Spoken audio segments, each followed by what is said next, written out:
ប្រាជីវិតឲ្យអស់ពេញទីដើម្បីភាពជោគជ័យដល់មហិមាក្នុងគោលដៅអ្វីទាំងអស់ដែលជាប់តាក់ទងជាមួយការរស់នៅគឺជាជីវិតដូច្នេះលទ្ធភាពក្តីសមត្ថភាពក្តីគំនិតក្តីទាំងនេះឈ្មោះថាជីវិតគឺយើងត្រូវប្រើវត្ថុទាំងអស់នេះឲ្យអស់ពេញទីដើម្បីភាពជោគជ័យដល់មហិមាក្នុងគោលដៅលទ្ធភាពរបស់មនុស្សម្នាក់ៗមានកម្រិតអ្នកខ្លះមានលទ្ធភាពច្រើនអ្នកខ្លះមានលទ្ធភាពតិចរីឯអ្នកខ្លះទៀតមានលទ្ធភាពល្មមប៉ុន្តែទោះជាយ៉ាងណាដើម្បីសម្រេចភាពជោគជ័យដល់មហិមាក្នុងគោលដៅគេត្រូវប្រើលទ្ធភាពទាំងអស់នោះឲ្យអស់យ៉ាងពេញទីគឺឲ្យដល់កម្រិតដែលអាចសម្រេចគោលដៅដ៏ធំមហិមារបស់ខ្លួនបាន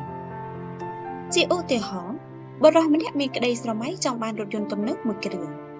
បុរសម្នាក់នោះក៏ប្រើលទ្ធភាពរបស់ខ្លួនទាំងអស់ដោយការប្រមូលយកវត្ថុមានតម្លៃថ្លៃមានមាសជាដើម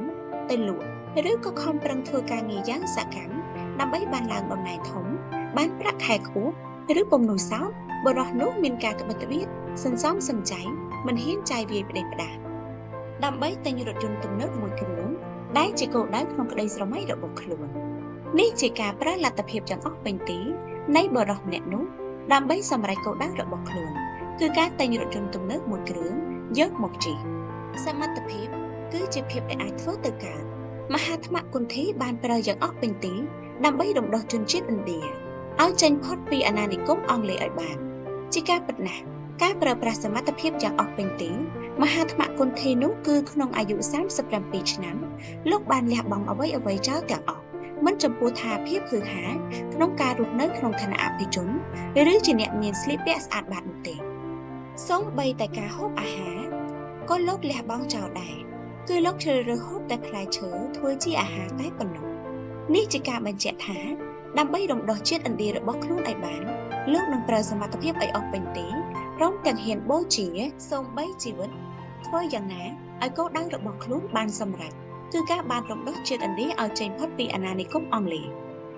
ក្នុងការប្រើសមត្ថភាពយ៉ាងអស់ពេញទីនោះលោកត្រូវបានគេចាប់បញ្ជូនចូលគុកមានចំនួនច្រើនលើកច្រើនសារតែទោះជាយ៉ាងណាអំពើរបស់គេទាំងនោះមិនបានធ្វើឲ្យលោកអស់សង្ឃឹមឡើយនិងយកព្រមចោះចាញ់ទេផ្ទុយទៅវិញដោយអំពើអយុត្តិធម៌ទាំងអស់នោះលោកបែរជាមានជំនឿលើខ្លួនឯងកាន់តែមុតមាំឡើងថែមទៀតថាលោកប្រកាសជាអាចរំដោះជាតិឥណ្ឌាបានដោយមិនសង្ស័យគឺលោកមានជំនឿថាអហិង្សាគឺជាពិធីឈ្នះដ៏ត្រឹមត្រូវនិងមានអំណាចដ៏ធំមហិមាពិធីនេះក្នុងទីបំផុតនោះលោកក៏កំទេចអាណានិគមអង់គ្លេសដ៏មានអំណាចឲ្យប៉ាងចេញពីទឹកដីដ៏ពិសិដ្ឋរបស់ប្រទេសឥណ្ឌាបានឯឯករាជ្យភាពក៏កើតមានឡើងប្រទេសឥណ្ឌាមានសុខសន្តិភាពវាពិតជាអស្ចារ្យណាស់ដែលមនុស្សម្នាក់កើតមកមិនលះបង់នៅប្រយោជន៍គឺដោយសារតែពាក្យថាប្រយោជន៍នេះឯងតើមនុស្សដ៏អស្ចារ្យម្នាក់នោះមហាថ្មគុន្ធីបានប្រើជីវិតដែលពោរពេញទៅដោយសមត្ថភាពសម្រាប់ភាពជោគជ័យក្នុងគោលដៅរបស់ខ្លួនបានចុះអ្នកវិញតើបានប្រើជីវិតដែលពោរពេញទៅដោយសមត្ថភាពយ៉ាងណាដែរដើម្បីសម្រេចភាពជោគជ័យក្នុងគោលដៅរបស់ខ្លួនដោយឡែកតារា Hollywood វ័យ12ឆ្នាំ Jaden Smith បានក្លាយជាស្ត្រីវ័យក្មេងដោយប្រើសមត្ថភាពខាងសម្ដែងក្នុងខ្សែភាពយន្តតាមរយៈការសម្ដែងនោះកុមារវ័យក្មេងរូបនេះបាននិយាយថាដើម្បីសម្រេចភាពជោគជ័យក្នុងគោលដៅរបស់ខ្លួនឲ្យបានគឺការបញ្ចេញសមត្ថភាពថតភាពយន្តនោះឯងគឺត្រូវប្រឹងប្រែងឲ្យខ្លាំងតាមដែលអាចធ្វើទៅបានធ្វើយ៉ាងណាគឺប្រឹងប្រែងឲ្យអស់ពីសមត្ថភាពដែលខ្លួនមានលោកឈិនឡុងក៏បាននិយាយដែរថាកុមារវ័យក្មេងរូបនេះមានការប្រឹងប្រែងជាខ្លាំងតើកុមារវ័យក្មេងរូបនេះមានភាពជោគជ័យទាំងក្នុងវ័យក្មេងដូចនេះក្នុងការចូលរួមសម្ដែងជាមួយលោកឈិនឡុងក៏តែងសង្កេតឃើញថា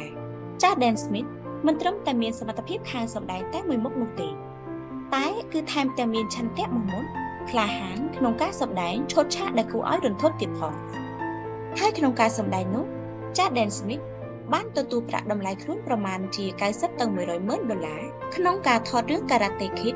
ដែលកុមារវ័យក្មេងរូបនេះជាអ្នកដើរតួឯកជាមួយលោកឈិនឡុង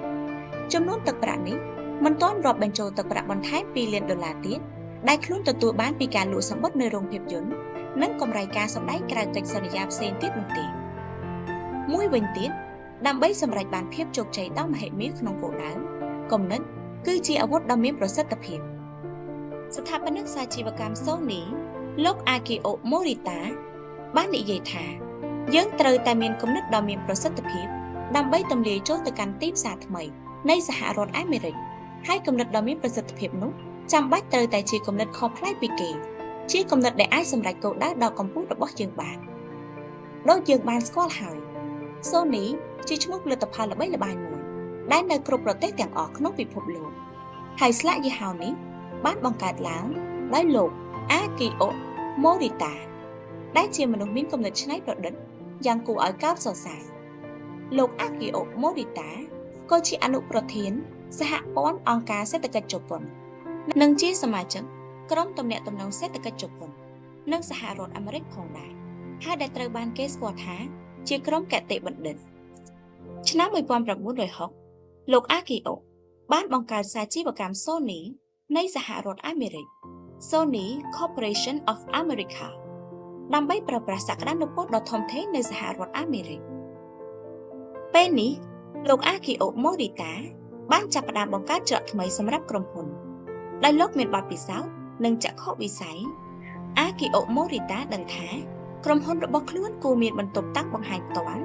និងរៀបចំកន្លែងលក់ផ្ទាល់របស់ក្រុមហ៊ុនគឺវាល្អប្រសើរជាជាងពឹងផ្អែកលើអ្នកលក់និងអ្នកចែកចាយក្នុងស្រុកទស្សនៈនេះទទួលបានភាពជោគជ័យយ៉ាងធំពិតប្រាកដសូម្បីរហូតមកដល់បច្ចុប្បន្ន